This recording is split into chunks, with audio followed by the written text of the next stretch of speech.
really is. This is tremendous. Y'all having some fun? Yes. Good. Your life's too short not to have some fun with it. It's a great day to fight for liberty. Good news is we get to do it tomorrow. It's a never-ending struggle. It certainly is. I'm going to tell you I'll tell you why I'm running. I'm going to tell you why I'm going to win. But I also want to just tell you a little bit about my experience down in the swamp in Austin. And then I want to do a little Q&A with you. On the third Sunday after Easter of this year, 28-year-old lady and her husband and their 11-month-old daughter went to church in Dallas, Texas. Church was still scared of the Wuhan, so they were meeting in the gymnasium with 2 chairs 10 feet apart. They sat in the far back right-hand corner so not to bother anybody, and she took off her mask. And the priest walks by and he says, "You need to put that back on." She said, "I'm not going to do that. I'm not feeling good. I'm pregnant with number 2. And they have a few words, and the service goes on. They go and get communion at the end of the service, and they're coming back, and they're kneeling and praying in front of the chairs. She's got the baby in her left arm, and she feels this heavy hand pulling on her neck and pulling on her hair. And she turns around and looks up, and there's 3 Dallas policemen standing above her in the middle of the service. One of them's got the hand on the taser, and the other one's got the handcuffs out. And they said they're going to jail because they didn't have a mask on in the service. Well, her husband, he's a lot calmer than I'd be. He pulls his cell phone out and starts videoing it. And he told them to take it outside, and they did. They took a picture of the license plate of their car and said if that car shows up again in the parking lot, they're all going to jail. Church they've been going to on and off for 20 years. Well, the video went viral. Over 1 million Americans, 1.5 million have seen it. You can still see it. And they were shocked, as they should be, as we all are. But what they were really shocked about is it happened in Texas. That this could happen in Texas. Well, that 28-year-old's right over, that's my daughter, Deirdre. And that was the baby she was pregnant with, baby Henry, my 4th grandchild. Wow.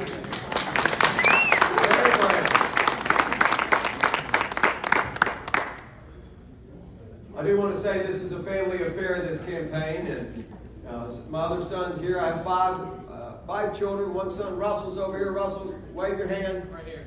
There you go. Yay, Russell! I'll introduce Mary Catherine in a minute, but I say that I blame this on Abbott. Abbott's an enabler. He's the one that's empowered the left that have taken over our seminaries, our churches, our media, our schools.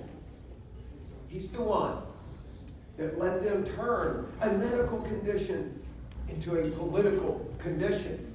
You know, an enabler in the state of Texas gets the same penalties as those that commit the crime. If you drive the getaway car and you're robbing a bank, you can get the death penalty.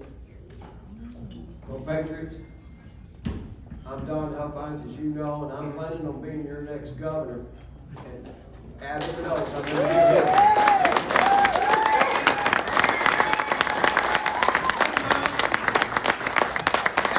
Knows that I've been chasing him. That's why he pivoted to the right in this session. He knows I've been after him, and guess what? I am, and I'm going to give him a retirement party.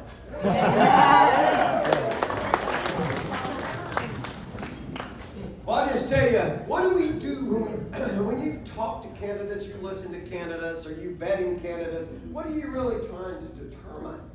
What you're really trying to determine is, are they a liar? Can you trust them? Do they campaign one way and go down to the swamp and govern a different way? That's what we're really trying to determine. Well, Patriots, I've been a lifelong conservative activist all my life. Went to UT and graduated there in 1981 with a finance degree. I started my company in 1985, and I'm in commercial real estate. Great business for me, certainly had our ups and downs. I didn't file bankruptcy in the 80s, but it was close. But it's been good to me since. Best thing that ever happened to me was my beautiful wife of 34 years. Where is she?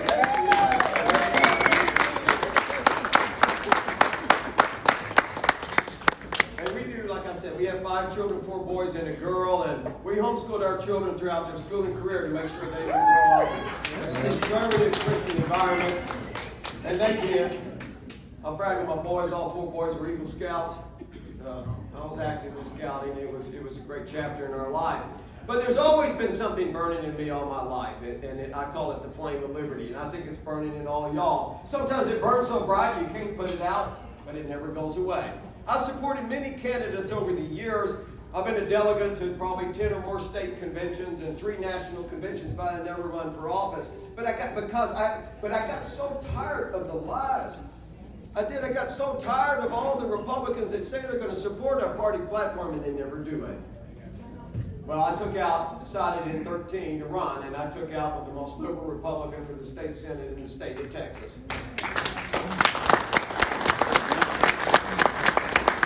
He was in Dallas County. And by the way, I forgot to tell you, I'm a 5th generation Texan. I was born and raised in Dallas. But my opponent had a ton of money. He did. And he outspent me 2-1. Nobody thought it could be done. Nobody really ever done it. They don't think in modern history. In 150 days, I beat him. But I know what it's like to be outspent. I know what it's like to be an underdog. And I really know what it's like to win. And that's what we're going to do next week.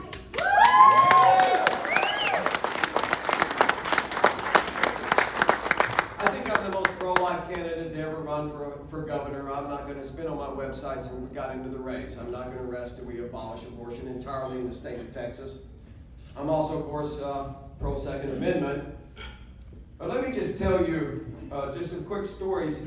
I'm going to tell you why I delivered on my campaign promises.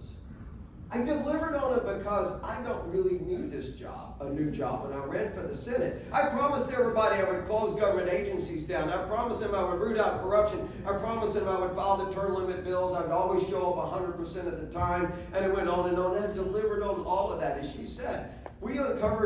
I did it alone because it was on my property tax bill, the largest political corruption scandal in modern Texas history. And they weren't stealing a little bit of money. They were stealing tens of millions of dollars from Dallas County taxpayers. I got the Rangers involved, the FBI involved. We got 6 people put in prison, including the deputy mayor of the city council of Dallas, who served 7 years.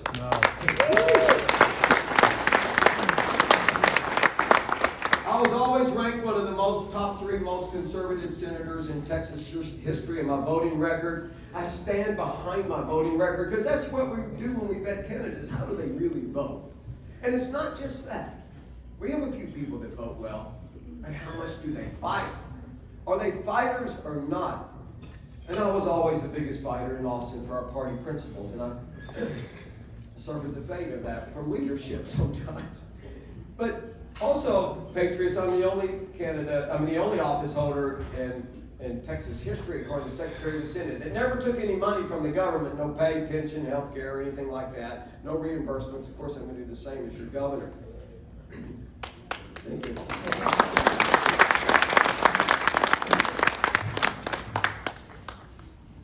Patriots, you can't imagine the struggle it is when you're trying to fight for liberty and freedom in the swamp in Austin. I got a PhD in that swamp. It's every bit as deep as the one in Washington. It might not be as wide. My battle was generally always with the rhinos, the Republicans in name only. They love to campaign one way. They're going to go down there and govern a different way. That's how they operate. Right after inauguration in 2015, leadership comes in, he calls a meeting of the caucus as a whole. You probably know there's only 31 state senators, 20 Republicans. It's bigger than a congressional district. And he comes prancing in there, the leadership did, and say, "Welcome, senators, to the most exclusive club in the state of Texas.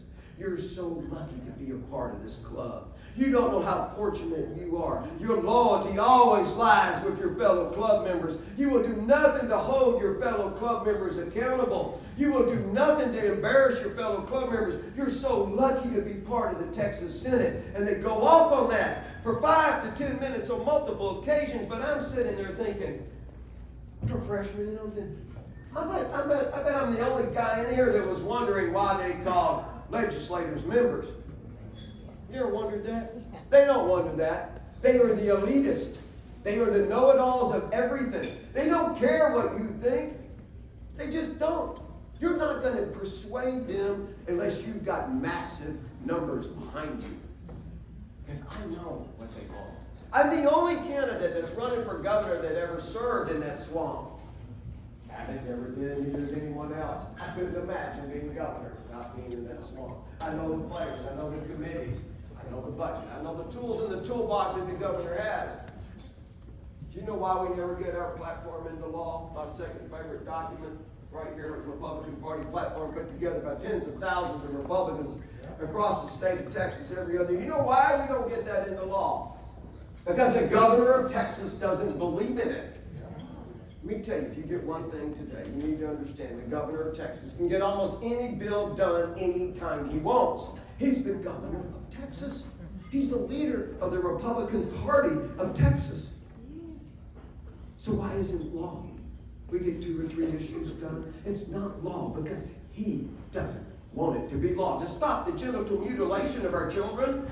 Seriously? He doesn't want to stop that or it would be done. Yes.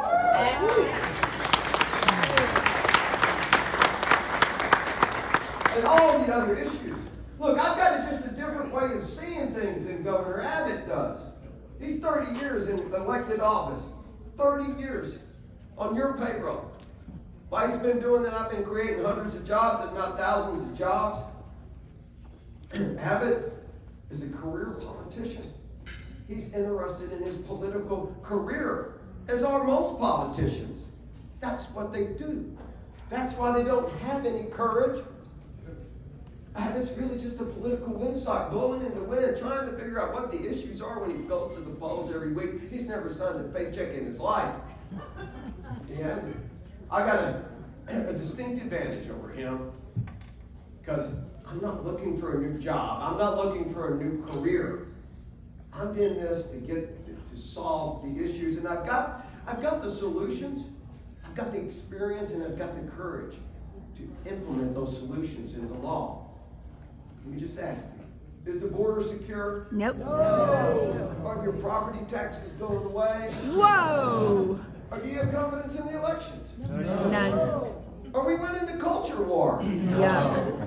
I can go all the way down the list. Are you good with that? No. And I don't think the Republican primary voters, the Republican Party is good with that either. They're not, and they shouldn't be. Well, I've got comprehensive solutions on all of that. It's been up, let's take the border. It's been up on my website since I announced in May. I'm going to finish about 300 miles of Trump's wall. We got the money to do it. I know it's going to cost $4 billion. That's fine.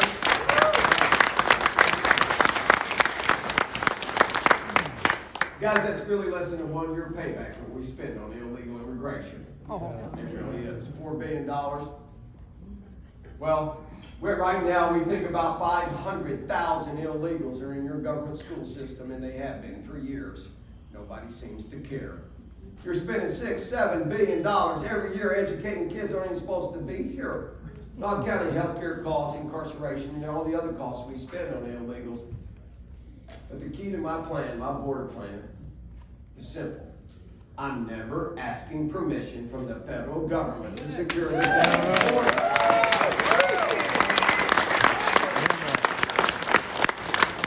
It's not necessary. Article 1, Section 10 of the United States Constitution, my favorite document right here, clearly gives the governors authority to do what they need to do to repel an invasion.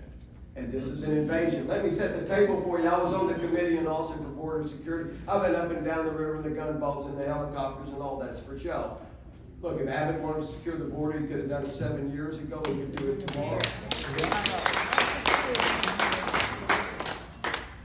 I'm going to, Article 1, Section 10 gives the governor to repel an invasion. Border Patrol's telling me that 1.5 million to 2 million illegals are flooding into Texas in the last 12 months. I've been to the border many times and seen it firsthand. They called illegals from 147 different countries. 147 different countries. We have no idea who these are unapprehended illegals, not counting the millions that we've already apprehended. We have no idea where they're from. We don't know. They're catching them from China, Russia, Pakistan, Syria, Afghanistan, all over the world. We should send a prize to countries that didn't send anybody. I mean, no, think about this. We've got 20, 30 million people in Texas. No country in the world would tolerate what we're tolerating. Where's the outcry? 2 million people coming over here? Seriously? It's unimaginable. It's unimaginable. It's certainly an invasion. I'm using the article, the U.S. Constitution. I'm going to engage the entire Texas military. I'm soliciting support from other militaries. The Constitution gives me authority to charge a tax, to enter a treaty with a foreign nation. We can do what we want. I'm going to close all the bridges coming in from Mexico for inbound commercial traffic. This is strategic. I love Mexico and I love Mexicans. That's not the point. The point is they're being a very bad neighbor. And we're never going to have a secure border if Mexico doesn't cooperate. It's not going to happen. So I'll stop all the commercial inbound traffic until they take the border back from the cartels, the most dangerous criminal organizations in the world, the Mexican cartels. If you don't know about them, you really should know. Patriots, the federal government's never going to secure the international border. They never have. They never have. When we had the trifecta in Washington, what difference did it make? Trump couldn't get it done. The only chance we have is with a courageous governor of Texas. This is a premeditated attack on Texas and the United States of America. The only thing that kept 30 million illegals from getting amnesty was the parliamentarian in the U.S. Senate this summer. You're going to change the culture. You're changing Texas. Are you tired of renting your home from the government? Yes. Yep. I just want you to look out the window. When you go home today, everything you see is owned by the government. Every ranch, every piece of land, every farm, every business, it's all owned by the government. All you're going to do is rent it from them. You don't have any control of the rent. You don't know what it's going to be. You don't even have a lease. It's a bad way to fund government. It's a priority of the Republican Party to get rid of it. I've worked on it for several years. There's some great experts. We got a lot of Excel spreadsheets on this. It's very doable. It's just a math problem. And here's just the highlights on it. I'll ask more detailed questions. I mean, they can answer more detailed questions. But here's how we're going to do it. We're going to have you already have a constitutional amendment. We're never going to have an income tax. And that's not going to be a problem. It'll take about 8 years. It's actually Proposition 2 on your ballot. If you've already voted, you probably saw that. That's really my plan. Proposition 1 was also my plan. Our campaign is driving the narrative across the state of Texas. But what we're going to do is phase it out over 8 years gradually. It's going to be a gradual phase out. And then we're going to cut the state spending, and we're going to use state surpluses where they have a lot of surplus. We have a lot of money, and we're going to buy down property tax with it. And then we're going to move some of it over to sales tax. So sales tax will go up, but we're going to buy it down with government surplus. So we're replacing where the money comes from instead of property taxes come from the state of Texas. State of Texas has a lot of revenue buckets. We've got oil and gas tax, motel tax, liquor tax, and sales tax, and other things like that. So we're just replacing where the money comes from. We're not going to change the funding formulas for the school districts, and we're going to replace the local government's political subdivisions and keep them fully funded. You're going to actually own your own home. Okay? Thank you.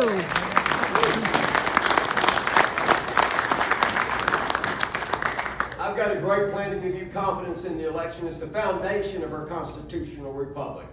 And right now, it's breaking, it's cracking. A lot of people, we don't have confidence. The key here is enforcement. We got to enforce the laws. So I'm creating a new law enforcement division out of the Department of Public Safety. We're going to move some Texas Rangers over there. They'll have up to 500 officers in it. That's all they're going to work on is government corruption and election integrity. That's all they're going to deal with.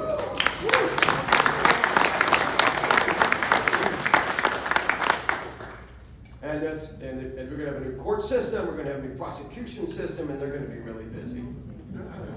Yes. What about the culture war? I mean, what is the point of any of this if we're losing our culture? And we are.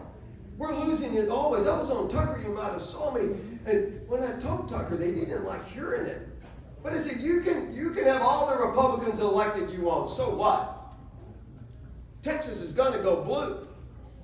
Of course it's going to go blue because all the kids are being brainwashed into socialism. Socialism always leads to communism and tyranny, and the horrors are unimaginable. Unimaginable. It's all here right now. Yes. This is a case of good versus evil. Evil Amen. is on the move, patriots. And we're so naive thinking it isn't. That poison all started in 61 when they took prayer out of the schools, and in 62 when they took the Bible out of schools. We have 2 to 3 generations of 5 million kids graduating a year in the Texas school system that don't have or might not have much of a moral foundation. And I ask you, what point do you say our Judeo-Christian culture is not at risk when 20 to 30% of us identify as Christians, 50%, 60%? How many millennials today identify themselves as Christians? Not many. You know why? Because we took it out of our classrooms, and when we replaced it, what did we take it, replace it? We replaced it with being agnostic, or being an atheist, or being a humanist. Those are all religions. They're all religions. You cannot experience true liberty until you have a virtuous society. And at what point do we say we are going to stand up and do something about it? It's going to be too late. It's not just our religion, but it's everything that we are as Americans and as Texans. It's the free market, it's capitalism, and all of that's rolled together in our culture. And we got to fix it. We got to start it. It starts with leadership. The way to fix it is courageous leadership. Give you an example, the power of the governor. Everything's downstream of the governor's office. Our culture, our virtue, our legislation, our budget. The governor's power of the appointments. The governor appoints the medical board, the pharmacy board, the highway commission, everything you can imagine. So many commissions you can't even name them, hundreds of people. But the one that most people forget, he appoints the board of regents of every university in this state, every college in this state. And that's where the poison is started. Imagine, patriots, if our universities were run by God-fearing patriots that believed in the exceptionalism of Texas and believed in the free market and believed in the Constitution, and they were courageous enough to fire the leftists that are running and poisoning our teachers. They're getting trained in every university, and they're spreading the poison from the elementary school all the way up. Well, we've got transgender ideology, we've got pornography in our elementary kids, we've got drag queen story hours. Yeah. Is that what we want? No. That's what we got. That's what we're getting. Patriots, what about your medical liberty, your medical freedom? Whoa. Yeah. I mean, it's just as important as your personal freedom. It's just as important as your economic liberty. I was for vaccine choice way before we had the Wuhan. And the catalyst for me to run is when Abbott shut everything down, I put a Tweeter bird out 2 weeks before he shut everything down, warning everyone what he was going to do because he listened to that lying piece of crap, Fauci. Yeah.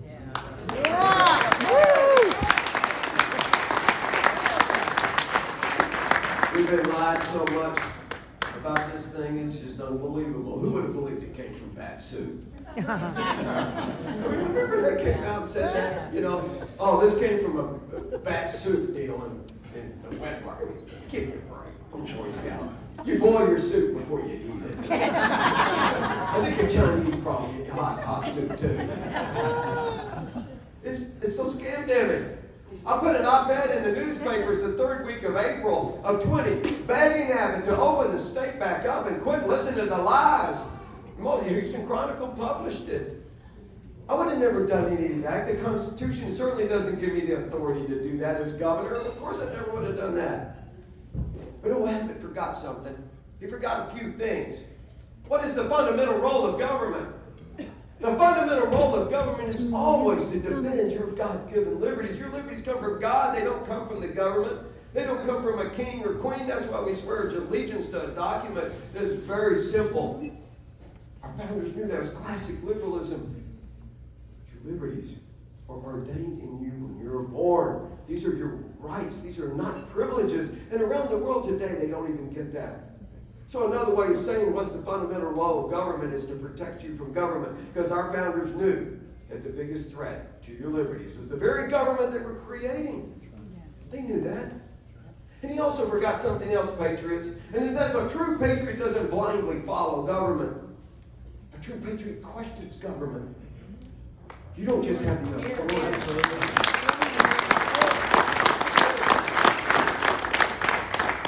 You don't just have the authority, you've got an obligation to question government. You are the government. I've never taken the vaccine and I never will.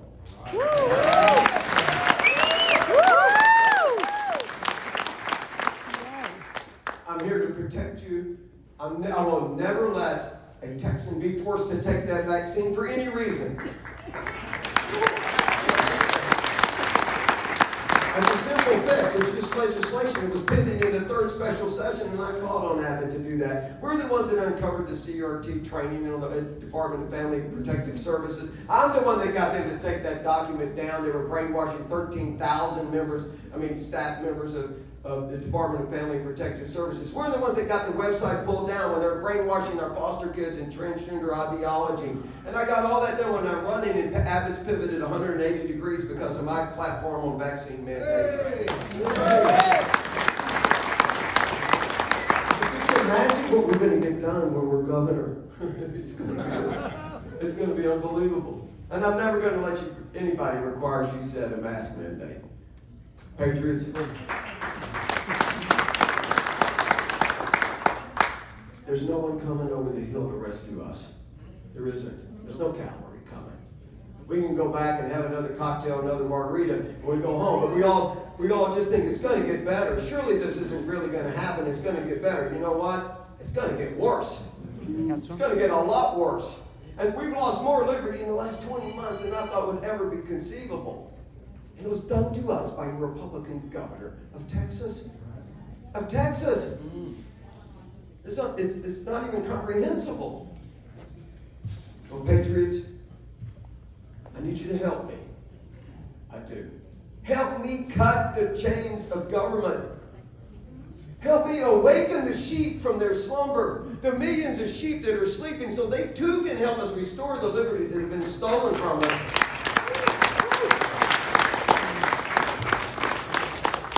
Awaken them to the power of an individual, what one person can get done. Awaken to the power of the Constitution, of the free market. Awaken with the power of Lord Jesus himself. Patriots, this is our time. This is the time we've been waiting for. This is Texas. We will bend a knee to no man, to no government for no reason, because this is Texas. Our greatest days are coming. Join me in this revolution of ideas and solutions, and the only ammunition we need is our love of Texas. I'll prove not just to the United States what it means to be sovereign. I'm proving it to the free world. We're going to blind those socialists from New York City to San Francisco.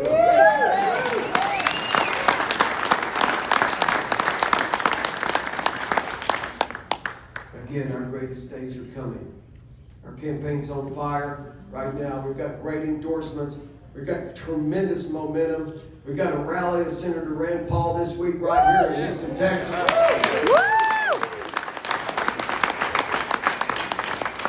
I've been endorsed by Ron Paul. I've been endorsed by the chairman of the Republican Party in Texas. I've been endorsed by most grassroots organizations across the state. We're raising millions of dollars, $14 million and rising.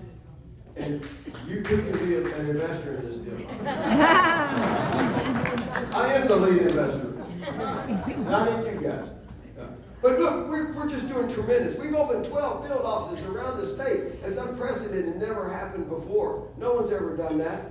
We have 3 offices here in Houston. You probably know Webster, Spring. I always get that in Montgomery County, Spring, and Katy.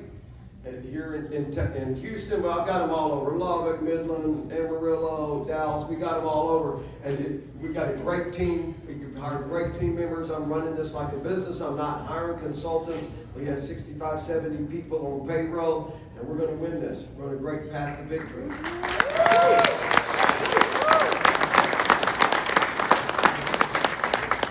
Y'all know early voting has started. Of course, the election's on March the 1st. March the 1st. We've lit up the airways across the state of Texas, radio and television, mail, you name it. We're running traditional and non-traditional campaigns. I need everybody to get on board. I need you to do what you think you can do. I want it bottom up, not top down. I need to make sure you've got the initiative to take control of whatever you think you can bring to the voting booth with the number of voters. You can hang bed sheets across the overpass. That'll work sometimes. But do whatever you think you need to do, because we're going to win. We have to. Yes. We've got to save Texas so we can save the USA. We must. We must. Yes. There's two ways you Shout can it out. fight for liberty, Shout it your out. time and your treasure. Y'all know that. Time and treasure. I need both. So help me out any way you can, and I sure would appreciate it, of course, and I know the country will. Our administration is going to absolutely, is seismic shifts in how people think. It's seismic in how Texas operates. It's seismic to change the country. And we've got the solutions, and we've got the courage to implement them. Thank you very much. God bless you.